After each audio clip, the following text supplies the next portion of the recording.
Monsters Incorporated Storybook Collection.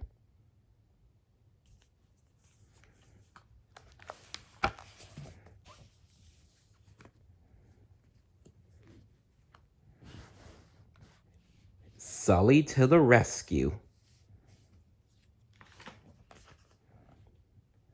Mike and Sulley were two monsters with one giant problem. They had accidentally let a human child into Monstropolis. All monsters believed that human kids were toxic. It was up to Sulley and Mike to get the little girl named Boo back to the human world before anyone found her. In order to do that, they needed to get her to her closet door at Monsters Incorporated. Sulley dressed Boo up as a monster, and the friends headed to the factory. Just as they got there, a mean monster named Randall and his assistant, Fungus, nearly spotted them. Sulley, Mike, and Boo hid in a bathroom stall. Fungus showed Randall the front page of the morning newspaper. "It's the kid you were after," he cried. "Will you be quiet?" Randall exclaimed. "I'll take care of the kid." Sulley realized that Boo was in danger. They needed to get her home quickly. Well, let's hope they can do that. Or else Randall will do something awful. I just know it.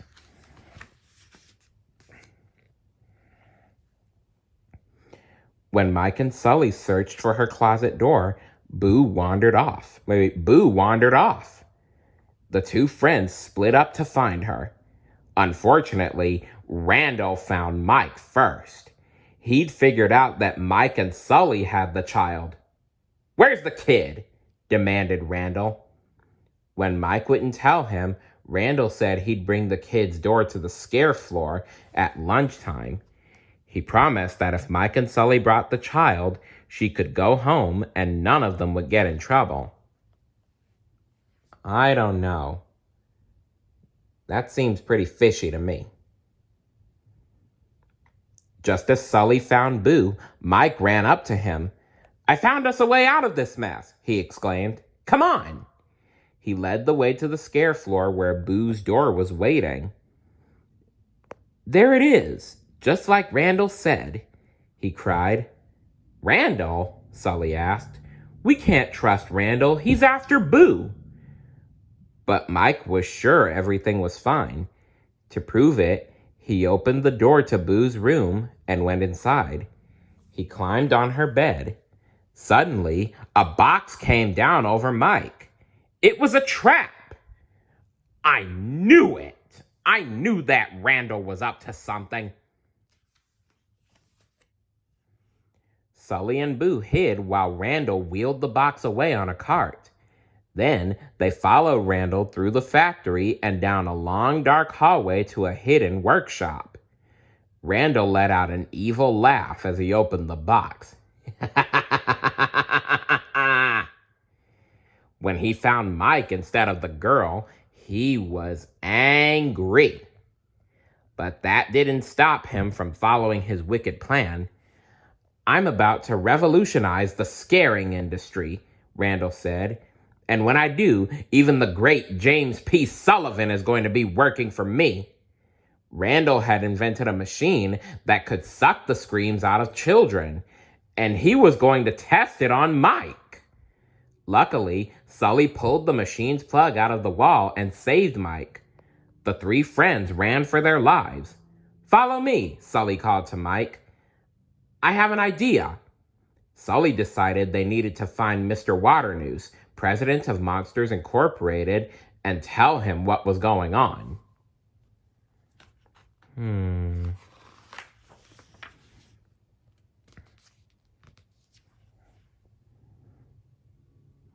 When they found Mr. Waternoose, Mike explained Randall's evil plan.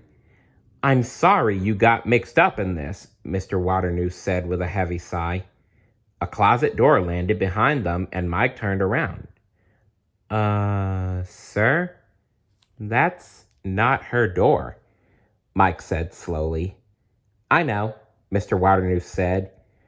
Randall suddenly appeared beside him. It's yours. Mr. Waternoose grabbed Boo and pushed Mike and Sulley through the door and into the Himalayan mountains in the human world. Mike was furious.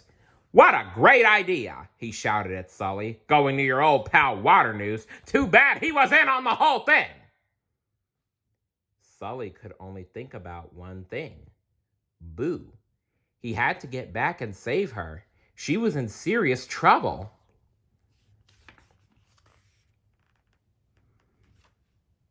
Mike was too angry to help, so Sulley went alone. Using a sled, he raced through the snow to a local village to find a child's closet door that could lead him back to Monsters Incorporated. When he got back, Sulley rushed to Randall's secret lab. He destroyed the machine and rescued Boo. As Sulley dashed away with Boo, Mike suddenly arrived to help. He had changed his mind. Oh, that's great. I'm glad you came back, Mike, Sulley said. Mike smiled. Someone's got to take care of you, you big hairball. They ran all over Monsters Incorporated looking for a way out as Randall chased after them. The friends dashed to the scare floor and jumped on a conveyor belt. Mike and Sulley had discovered that a human child's laughter was even more powerful than screams. So Mike made Boo laugh to power the machine. They needed to get to Boo's door before Randall could catch them.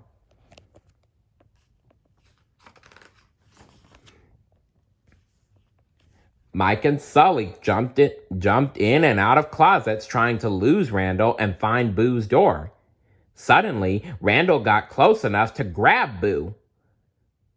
Sulley fought the evil monster off, but he lost his balance and clung to the edge of a closet door. Boo knew she had to help Sulley. She hopped on Randall's back and fought him too. She's not scared of you anymore, Sulley said as he climbed up from the edge. Working together, Sulley and Boo shoved Randall through a door to the human world. The door fell to the ground and it shattered. They had actually beaten him. Boo was proud. That's right, Boo. You did it, Sulley told her. But the friends weren't safe yet. I wonder what that means. Oh, yeah. Mr. Waternoose and the Child Detection Agency were now controlling the power and the doors. Mike, Sulley, and Boo jumped down from the conveyor belt to the scare floor. They landed behind Boo's door. This is the CDA, said one of the agents. Come out slowly with the child in plain sight. Mike took Boo's monster costume and ran off. The CDA chased after him, and Sulley and Boo could escape. Unfortunately, Mr. Waternoose spotted them. Give me the child, he yelled. Mr. Waternoose chased Sulley and Boo into a child's bedroom. Just leave her alone, Sulley demanded. I can't, Mr. Waternoose said. Scaring isn't enough anymore. I'll kidnap 1,000 children before I let this company die. Suddenly, the lights came on. The bedroom was actually a training room, and Mike and the CDA had seen the whole thing. It turned out the CDA had been keeping a close eye on Mr. Waternoose all along. Now they had the evidence they needed to prove he was trying to kidnap children. Whoa, kidnapping children? That's messed up. Mr. Waternoose was arrested by the head of the CDA, who was actually Roz, the cranky Monsters Incorporated office manager.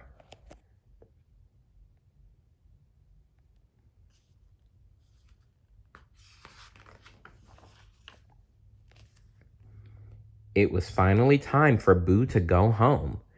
Roz told Sulley that once he took her back to her room, he couldn't see her again. Her door would be shredded, so it couldn't be used for scaring anymore. Goodbye, Boo, Sulley said sadly as he tucked her into bed. Then he walked back into Monsters Incorporated. Mike tried to cheer him up. We got Boo home. Hey, at least we had some laughs. Sulley's face brightened. Mike had just given him an excellent idea. Before long, Monsters Incorporated had changed completely. Sulley had become the president, and since Boo had shown him that laughter was 10 times more powerful than screams, the scare floor became a laugh floor. Monsters told jokes and did silly tricks to collect laughter from children. It was a huge success, and Monstropolis had more energy than ever. Sulley missed Boo, though. He still had a tiny piece of her door taped to his clipboard.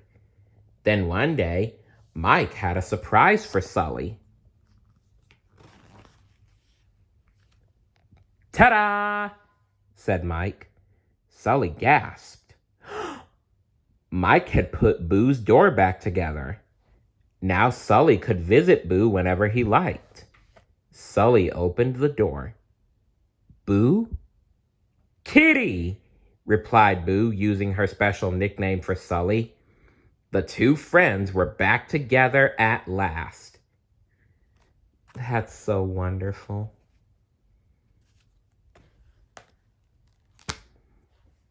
What would you do if you had a job at Monsters Incorporated? Let me know in the comments below. See you later. Bye.